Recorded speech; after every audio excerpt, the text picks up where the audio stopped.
എന്താണ് നാർസിസിസം? ഒരുപക്ഷെ ഈ വാക്ക് തന്നെ നമ്മൾ വളരെ അപൂർവമായി കേൾക്കുന്നതായിരിക്കാം. ഇതൊരു പേഴ്സണാലിറ്റി ഡിസോർഡറാണ്, വ്യക്തിത്വ വൈകല്യം. സ്വന്തം കഴിവിൽ, സ്വന്തം സൗന്ദര്യത്തിൽ, സ്വന്തം പെരുമാറ്റത്തിൽ അമിതമായി വിശ്വസിക്കുകയും സ്വയം ആരാധിക്കുകയും ചെയ്യുന്ന ഒരു പ്രവണത. അപ്പോൾ നമ്മൾ ചിന്തിക്കാം, ഇത് സെൽഫ് ലവ് അല്ലേ, ഇതൊരു അനിവാര്യ ഘടകമല്ലേ, പോസിറ്റീവ് അല്ലേ എന്നൊക്കെ. ഇത് സെൽഫ് ലവിൻ്റെയൊക്കെ ഒരു എക്സ്ട്രീം ലെവലാണ്. ആത്മാരാധന എന്നാണ് ഈ വാക്കിൻ്റെ അർത്ഥം തന്നെ. താൻ മികച്ചതാണ്, താൻ കഴിവുള്ള ആളാണ്, തന്നെ കൊണ്ട് ഇതൊക്കെ സാധിക്കുള്ളൂ എന്ന് ചിന്തിക്കുന്ന ഒരു പ്രവണത. അതുപോലെ ഇവർക്ക് മറ്റുള്ളവരുടെ പ്രശംസ ഭയങ്കര ഇഷ്ടമാണ്. അതുകൊണ്ട് തന്നെ ആ പ്രശംസ ലഭിക്കാൻ വേണ്ടിയിട്ട് അവർ സദാ ശ്രമിച്ചുകൊണ്ടിരിക്കും.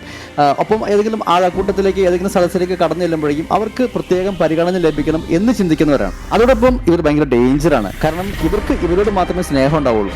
സഹജീവി സ്നേഹം, സഹാനുഭൂതി എന്ന് പറയുന്ന വികാരങ്ങളൊക്കെ ഇവർക്ക് അന്യമായിരിക്കും. മറ്റുള്ളവരുടെ വിജയം, മറ്റുള്ളവരുടെ കഴിവ് അംഗീകരിക്കുക എന്ന് പറയുന്നത് ഇവർക്ക് ഭയങ്കര ബുദ്ധിമുട്ടാണ്. കൂടെയുള്ള ഒരാൾക്ക് ഉണ്ടാകുന്ന ഒരു വിജയം ഇവരെ സംബന്ധിച്ചിടത്തോളം ഒരു കാരണവശാലും ഉൾക്കൊള്ളാൻ പറ്റില്ല. ഭയങ്കരമായിട്ട് ഇവർ ഇറിറ്റേറ്റഡ് ആവും. അതേസമയം ഇവരെ വേറെ ആരെങ്കിലും കുറ്റപ്പെടുത്തുക എന്ന് പറഞ്ഞാൽ ഇവർക്ക് സഹിക്കാൻ പറ്റില്ല. എന്നെ കുറ്റപ്പെടുത്താൻ നീ ആയിട്ടില്ല എന്നുള്ള മനോഭാവമായിരിക്കും എപ്പോഴും. ലവ് ബോംബാണ് ഇവരുടെ ഏറ്റവും വലിയ ആയുധം. ഇവർ സ്നേഹം പ്രകടിപ്പിക്കുക, നല്ല രീതിയിൽ പെരുമാറുക, അത്തരത്തിൽ മറ്റുള്ളവരുടെ മനസ്സ് കീഴടക്കുക, വിശ്വാസം നേടിയെടുക്കുക എന്നുള്ളതാണ് ഇവരുടെ രീതി. കൂടെയുള്ളവരെ, കൂടെ കഴിയുന്നവരെ ഇവരുടെ വൈകല്യത്തിന് ഇരകളാക്കാറുണ്ട് പലപ്പോഴും. പൊതുവെ ദുർബലരായ ആളുകളാണ് ഇവരെ ഇരകളാക്കാൻ വേണ്ടി കണ്ടെത്തുക.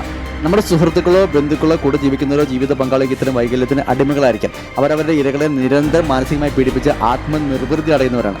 ഞാൻ കഴിവുള്ള ആളാണ്, എൻ്റെ കഴിവുകൊണ്ടാണ് കാര്യങ്ങൾ അത്ര കൃത്യമായിട്ട് നടക്കുന്നത് എന്ന് നിരന്തരം ഇരയോട് പറഞ്ഞ് ബോധ്യപ്പെടുത്തുന്നു എന്ന് മാത്രമല്ല, ഇരയോട് നീ പ്രത്യേകിച്ച് കഴിവുള്ള ആളെന്നല്ല, നിനക്ക് യാതൊരു കഴിവുകളില്ല എന്ന് അത് നിരന്തരം പറഞ്ഞ് അവരെ വിശ്വസിപ്പിച്ചിട്ടുണ്ടാവാം. ഇത് കുറേ നാൾ നിരന്തരം കേട്ട് കഴിയുമ്പോഴേക്കും ശരിയാണ്, ഇദ്ദേഹം പറയുന്നത് കറക്റ്റാണ്, ഇദ്ദേഹം ഭയങ്കര കഴിവുള്ള ആളാണ്, എനിക്ക് പ്രത്യേകിച്ച് കഴിവുകളൊന്നുമില്ല എന്ന് സ്വയം ചിന്തിച്ച് ഒരു മൂലയിൽ ഒതുങ്ങിക്കൂടേണ്ട ഒരു സാഹചര്യം ഇരകൾ കൊണ്ടാവാറുണ്ട്. പ്രത്യേകിച്ച് ജീവിത പങ്കാളികൾക്ക് ഈ ഒരു അവസ്ഥയിലൂടെ കടന്നു പോകുന്നു. അവർക്ക് പല കഴിവുകളുണ്ടാവാം, പക്ഷേ പ്രകടിപ്പിക്കാൻ പറ്റാതെ ഭർത്താവിൻ്റെ ഇത്തരത്തിലുള്ള ഈ ഒരു വൈകല്യത്തിന് അടിമപ്പെട്ട് യാന്ത്രികമായി മാത്രം ജീവിക്കുന്ന ഒരു സാഹചര്യം നമ്മൾ പലപ്പോഴും കാണാറുണ്ട്. ഈ നാർസിസം എന്ന് പറയുന്ന വൈകല്യമുള്ള ആരെങ്കിലും നമ്മളോടൊപ്പം ഉണ്ടെന്ന് നമുക്ക് കണ്ടെത്താൻ പറ്റി കഴിഞ്ഞാൽ ഒരല്പം മാറ്റി നിർത്തപ്പെടാൻ പറ്റുന്നവരാണെങ്കിൽ അവരുമായി ഒരു അല്പം അകലം പാലിക്കുക.